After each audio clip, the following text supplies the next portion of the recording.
राज्य नेतृत्वर green signal हटिबे कविसूर्यनगर अध्यक्ष कविसूर्यनगर NAC अध्यक्ष सह उपाध्यक्ष और काउंसिलर मध्य लगी रही शीतयुद्धर पूर्णछेद पड़ी। गुरुवार पूर्वाह्न राज्य नेता संजय दास वर्मा कविसूर्यनगर आईबी ठारे समस्त काउंसिलर वरिष्ठ नेता सहित प्राथमिक आलोचना करथिले। दल को मजबूत करने सह श्रृंखला सहित चलने को निर्देश देथिले। अपराह्न गंजाम जिलार प्रसिद्ध तारातारिणी पीठ स्थित निरुपमा होटेल रे एक बैठक बसीथिला।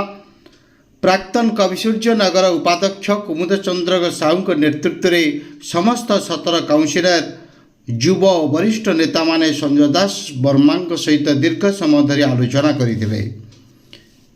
तेबे जिलापाल निर्वाचन तारीख घोषणा करने पूर्वर अध्यक्ष विरुद्ध 17 काउंसिलर मेली होई राज्य नेता को विभिन्न अभियोग बाड़ी अध्यक्ष विरुद्ध से उपलब्धि करने सह बीजेडी को संगठित होई श्रृंखला सहित शहर विकास दिगरे दृष्टि देवाक निर्देश देथिले। अनास्था प्रस्ताव रे अध्यक्ष को हटाइबाकू शेष निष्पत्ति होइथिबा विशेष सूचना हस्तगत होइछि।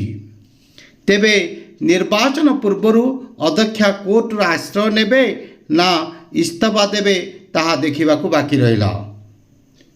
ब्यूरो रिपोर्ट प्रेरणा न्यूज़ टुडे।